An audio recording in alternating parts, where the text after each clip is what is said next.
Hello दोस्तों, आप सभी का स्वागत है मेरे यूट्यूब चैनल स्टडी स्टेशन में। और आज हम लोग देखेंगे C TET previous year math के क्वेश्चन। तो सी टेट के मैथ के क्वेश्चन में 30 क्वेश्चन आपके दिए जाएंगे। 15 क्वेश्चन मैथमेटिक्स के रहेंगे और 15 क्वेश्चन पेडागोजी के रहेंगे। वीडियो में लास्ट तक बने रहिएगा। लास्ट में क्वेश्चन सीरीज मिलेगा जिसका आंसर आपको कमेंट बॉक्स में बताना है। चलिए फटाफट हम लोग मैथ पेडागोजी के क्वेश्चन देखते हैं। 4 से 5 दिन आपके एग्जाम में बचा है। डेट टल भी सकता है लेकिन आशा बहुत कम है, इसलिए आप लोग एकदम तैयारी पे लगे रहिए। चलिए हम लोग क्वेश्चन नंबर 16 देखेंगे। क्वेश्चन नंबर 16 दिया है, एनसीएफ 2005 के अनुसार निम्नलिखित में से कौन से बच्चे के गणितीय चिंतन को दर्शाता है। तो ऑप्शन ए देखिए, गणितीय अवधारणाओं की सटीक परिभाषा देने की योग्यता नहीं, बिल्कुल भी नहीं। ऑप्शन बी दिया, सही सूत्रों और तथ्यों को स्मरण करने की योग्यता, तो रटना क्या है, योग्यता नहीं दर्शाता। ऑप्शन सी दिया, शीघ्र गणना करने की योग्यता, बिल्कुल भी नहीं। ऑप्शन डी दिया, गणितीय प्रक्रिया विधियों को समझने की योग्यता। तो कौन योग्यता दर्शा रहा है, तो जो गणितीय प्रक्रिया विधियों को समझने की योग्यता, जो जल्दी समझ लेता है वह दर्शाएगा, इसलिए ऑप्शन डी इसका करेक्ट आंसर हो जाएगा। चलिए नेक्स्ट क्वेश्चन 17 देखते हैं। निम्नलिखित में से कौन सी युक्तियां गणित में कम उपलब्धि वाले विद्यार्थियों के लिए उपयुक्त नहीं है। क्या पूछ रहा है, उपयुक्त नहीं है। तो ऑप्शन ए दिया, विद्यार्थियों की रुचि पर केंद्रित गतिविधियों का उपयोग करना। ऑप्शन बी दिया है, एकल कार्य सत्र में अभ्यास समस्याओं को कम करना। ऑप्शन सी दिया, केवल सबसे कठिन समस्या निर्दिष्ट करना। तो ये क्या है, ये सबसे कम उपयुक्त है, ये उपयुक्त ही नहीं है, इसलिए ऑप्शन सी क्या हो जाएगा, इसका करेक्ट आंसर हो जाएगा। चलिए नेक्स्ट क्वेश्चन देखते हैं। नेक्स्ट क्वेश्चन क्या दिया है। नेक्स्ट क्वेश्चन दिया, एक बच्चा गणित की कक्षा में ये कहता है कि 5 बिंदु, 5 लड़कियां, 5 कंचे सभी 5 संख्या को निरूपित करते हैं। बच्चा संख्या के किस पहलू की ओर संकेत कर रहा है। तो ऑप्शन ए दिया, क्रम सूचकता। ऑप्शन बी दिया, नामिक मान को। ऑप्शन सी गणनीय और ऑप्शन डी स्थानीय मान को। तो बच्चा किसको प्रदर्शित कर रहा है, किसकी ओर संकेत कर रहा है। तो ऑप्शन सी गणनीयता की ओर प्रदर्शित कर रहा है, संकेत कर रहा है, इसलिए ऑप्शन सी इसका करेक्ट आंसर हो जाएगा। क्वेश्चन नंबर 19 देखेंगे। क्वेश्चन नंबर 19 दिया है, निपुण भारत मिशन के अनुसार विद्यार्थियों की मूलभूत संख्यात्मक कौशल को बढ़ाने के लिए निम्नलिखित में से कौन सी शैक्षिक प्रक्रियाओं का सहारा लिया जा सकता है, सहारा जा सकता है। तो ऑप्शन ए दिया है, कक्षा के माहौल को अवधारणाओं की खोज और दृश्यीकरण की भावना पैदा करने वाली होनी चाहिए। तो बिल्कुल सही, कक्षा के माहौल को कैसी होनी चाहिए, जो बच्चों के अंदर दृश्यीकरण की भावना को पैदा करे, अवधारणाओं की खोज करने के लिए पैदा करे। ऑप्शन ए करेक्ट हो जाएगा। ऑप्शन बी देखिए क्या कह रहा है, बच्चे को वास्तविक जीवन की समस्याओं को हल करने में सक्षम बनने का अवसर प्रदान करें, न कि केवल पाठ्य पुस्तकों की समस्याओं को। बिल्कुल सही, बच्चे को वास्तविक समस्या को हल करने के लिए योग्य बनना चाहिए, केवल पुस्तकीय ज्ञान नहीं। तो ऑप्शन सी देखिए क्या दिया, ऑप्शन सी दिया है, निर्देश स्थानीय भाषा में दिया जाना चाहिए। बिल्कुल सही, निर्देश किस भाषा में दी जानी चाहिए, निर्देश स्थानीय भाषा में दी जानी चाहिए, मतलब कि मातृभाषा में। ऑप्शन डी क्या दिया, गणित की कक्षाओं में त्रुटियों के लिए कोई स्थान नहीं है। बिल्कुल नहीं, गणित की कक्षाओं में त्रुटियों के लिए विशेष स्थान है। त्रुटि नहीं करेंगे तो सीखेंगे कैसे, इसलिए ए बी सी सही है। इस तरह से ऑप्शन बी इसका करेक्ट आंसर हो जाएगा। चलिए नेक्स्ट क्वेश्चन देखते हैं। क्वेश्चन नंबर 20 दिया है, कक्षा 5 के भिन्न के योग की अवधारणाओं का परिचय कराते हुए, कक्षा 5 में भिन्नों के योग की अवधारणाओं का परिचय कराते हुए गणित की एक शिक्षिका दलजीत एक समस्या को हल करने के लिए केवल सही मानक क्रियाविधि के उपयोग पर बल देती है। वह सिखाई गई कलन विधि से अपने शिक्षार्थियों को कई प्रश्न अभ्यास के लिए देती है। गणित की यह एक शिक्षिका के रूप में दलजीत क्या दर्शाती है। तो ऑप्शन ए दिया है, संबंधात्मक समझ। ऑप्शन बी दिया, यांत्रिक समझ। ऑप्शन सी, अपने शिक्षार्थियों की आवश्यकताओं की समझ। और ऑप्शन डी दिया है, भिन्नों के योग में अपने शिक्षार्थियों द्वारा की गई त्रुटियों की समझ। तो करेक्ट आंसर क्या हो जाएगा, ऑप्शन बी। किसको दर्शा रही है, तो यांत्रिक समझ को दर्शा रही है, इसलिए ऑप्शन बी इसका करेक्ट आंसर है। चलिए नेक्स्ट क्वेश्चन देखते हैं। 21, निम्नलिखित में से कौन सा गणित कला को समाहित करने का फायदा नहीं है। तो ऑप्शन ए दिया है, गणित कला में समाहित करने दृश्यीकरण की सहायता करता है। बिल्कुल करता है, गणित को में दृश्यीकरण बहुत ज़्यादा सहायता करता है। ऑप्शन बी दिया, गणित को वास्तविक दुनिया से जोड़ना, तो ये भी सहायता करता है गणित कला को सब में। ऑप्शन सी दिया, संस्कृत को विरासत के सम्मान पैदा करना। और ऑप्शन डी दिया, गणित में रटकर सीखने की सहायता करना। तो ऑप्शन डी, गणित में क्या कर सकते हैं, आप कभी भी रटकर नहीं सीख सकते, इसलिए ऑप्शन डी क्या करता है, गणित कला को समाहित करने का फायदा नहीं है, इसलिए इसे हम गणित कला में समाहित नहीं कर सकते। ऑप्शन डी रॉन्ग हो जाएगा।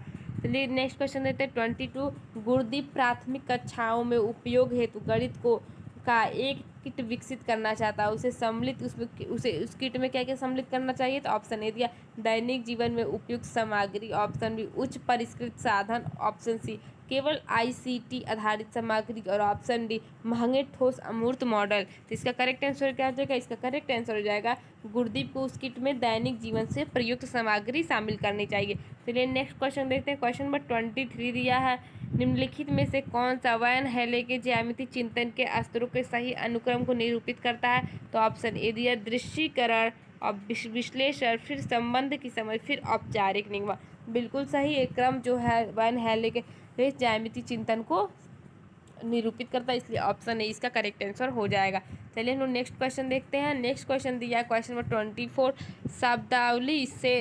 शब्दावली क्षेत्र मॉडल, लंबाई या मापन मॉडल और समुच्चय सेट मॉडल निम्नलिखित में से कौन सी गणितीय अवधारणाओं के शिक्षण से संबंधित है? तो ऑप्शन ए दिया स्थानीय मान, ऑप्शन बी दिया समतलों का क्षेत्रफल, ऑप्शन सी दिया समुच्चय एवं आंकड़ों का प्रबंध और ऑप्शन बी दिया डी दिया भिन्न। तो इसका क्या करेक्ट आंसर हो जाएगा? तो गणितीय अवधारणाओं के शिक्षण से कौन संबंधित है? तो ऑप्शन डी भिन्न संबंधित है, इसलिए ऑप्शन डी इसका करेक्ट आंसर हो जाएगा।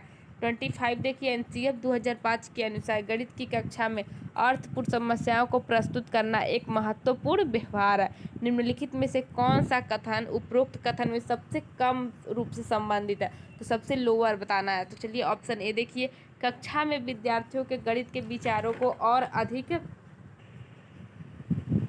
देखिए ऑप्शन 1 क्या दिया है, कक्षा में विद्यार्थियों के गणित के विचारों को और अधिक स्पष्ट बनाना। ऑप्शन बी दिया है जब विद्यार्थी अपनी समस्या प्रस्तुत कर रहा या रही हो उस समय उसकी चिंतन प्रक्रिया पर बल देना। ऑप्शन सी दिया विद्यार्थियों को ऐसी समस्या प्रस्तुत करने का निर्देश देना जिसका एक अद्वितीय सटीक और सही उत्तर हो। ऑप्शन डी दिया विद्यार्थियों को अपने विचारों को संगठित और सुनियोजित करने का समय प्रदान करना। तो देखिए ऑप्शन सी जो है सबसे कम उपरोक्त कथन है, ये सबसे कम ज़्यादा मतलब सबसे लोअर संबंधित है, सबसे लोअर रिलेटेड है, इसलिए विद्यार्थियों को ऐसी समस्या को प्रस्तुत करने का निर्देश देना जिसका एक अद्वितीय सटीक और सही उत्तर हो। ऑप्शन सी हो जाएगा इसका। चलिए नेक्स्ट क्वेश्चन देखते। क्वेश्चन नंबर 26 दिया, निम्नलिखित कथनों में से कौन सा गणित शिक्षा में समानता के सिद्धांत को सर्वाधिक उपयुक्त रूप से निरूपित करता है? तो ऑप्शन ए दिया है विद्यार्थियों में विविधता को महत्व देते हुए सभी के अधिगम को बढ़ावा देना। ऑप्शन बी वर्तमान समय में प्रत्येक स्कूल के लिए गणित के अध्यापन में आईसीटी का उपयोग अति आवश्यक है। ऑप्शन सी दिया अभिकलन कौशल वाले केवल कुछ मेधावी छात्र ही गणितीय तर्कणा को विकसित कर सकते हैं। तो इसका करेक्ट आंसर हो जाएगा ऑप्शन ए इसका करेक्ट आंसर हो जाएगा। सर्वाधिक उपयुक्त कौन है इसमें से? तो विद्यार्थियों में विविधता को महत्व देते हुए सभी के अधिगम को बढ़ावा देंगे। चलिए नेक्स्ट क्वेश्चन देखते हैं। क्वेश्चन नंबर 27 दिया है, जब कक्षा 2 के बच्चे को 38 लिखने के लिए कहा गया तब उसने क्या लिखा? 308 लिखा। गणित के प्राथमिक कक्षा के शिक्षक के रूप में आप इस बच्चे की त्रुटि कैसे सुधारेंगे? तो ऑप्शन ए दिया अभ्यास के लिए समान उदाहरण प्रदान करेंगे। ऑप्शन बी दिया है स्थानीय मान की अवधारणाओं को सुदृढ़ करने के लिए हस्त कौशल सामग्री का उपयोग करेंगे। ऑप्शन सी दिया बच्चे को अपने सहपाठी से नकल करके लिखने के लिए कहेंगे उत्तर को। ऑप्शन बी डी दिया है श्यामपट्ट पर 1 से 40 तक की गिनती लिखकर सही उत्तर को बताएंगे। तो क्या इसका करेक्ट आंसर हो जाएगा? ऑप्शन बी उसे स्थानीय मान की अवधारणाओं को बताएंगे कैसे स्थानीय मान करते हैं और हस्त कौशल सामग्री का उपयोग करेंगे। क्वेश्चन नंबर 28 दिया है, किताब handbook for designing mathematics laboratory in school NCERT 2005 के लेखक निम्नलिखित में से कौन है? तो ऑप्शन ए दिया है वीएस वर्मा एवं ए मुखर्जी। ऑप्शन बी दिया है पी ब्रायंत एवं टी नंस। ऑप्शन सी दिया हुकुम सिंह या राम अवतार एवं वीपी सिंह। ऑप्शन डी दिया है RS Agarwal and P Singh. इसका करेक्ट आंसर हो जाएगा, तो इसका करेक्ट आंसर हो जाएगा ऑप्शन सी। कौन है उसके लेखक? हुकुम सिंह, राम अवतार एंड वीपी सिंह। चलिए नेक्स्ट क्वेश्चन देखते हैं। नेक्स्ट क्वेश्चन दिया निम्नलिखित में से कौन सी गणित के खुले सिर वाले प्रश्नों की विशेषता नहीं है? क्या पूछ रहा है? विशेषता नहीं है। तो ऑप्शन ए दिया केवल माध्यमिक कक्षाओं के लिए उपयोगी। ऑप्शन बी दिया प्रयास और त्रुटि। ऑप्शन सी दिया एक से अधिक उत्तर। और ऑप्शन डी दिया है समस्या समाधान कौशल को विकसित करना। तो गणित के खुले सिर वाले प्रश्नों की कौन सी विशेषता नहीं है, तो केवल माध्यमिक कक्षाओं के लिए उपयोगी, इसलिए ऑप्शन ए इसका करेक्ट आंसर हो जाएगा। नेक्स्ट क्वेश्चन देखिए, क्वेश्चन नंबर 30 देखिए। नेक्स्ट क्वेश्चन है गणित के लिए ब्लूम टेक्सोनॉमी के बारे में निम्नलिखित में से कौन सा कथन सत्य नहीं है। इसका आंसर आपको नीचे कमेंट बॉक्स में बताना है। तो ऑप्शन ए दिया है प्रत्येक पक्ष बहुस्तरीय होता है। ऑप्शन बी दिया है प्रत्येक पक्ष पदानुक्रमित संरचना में व्यवस्थित होता है। ऑप्शन सी दिया है प्रत्येक पक्ष जटिलता से बढ़ते स्तरों के अनुसार सीखने को वर्गीकृत करता है। और ऑप्शन डी दिया है किसी एक विशेष पक्ष के अगले स्तर को सीखने के लिए निचले स्तर को सीखना पूर्वेच्छा है। तो इसमें जो सबसे जो असत्य कथन है, जो सत्य कथन नहीं है, उसका आंसर आप लोग को बताना है। तो कमेंट बॉक्स में कमेंट करके बताइए। चलिए मिलते हैं नेक्स्ट वीडियो में, तब तक सब्सक्राइब करें, शेयर करें, लाइक करें। चलिए मिलते हैं नेक्स्ट वीडियो में, बाय बाय।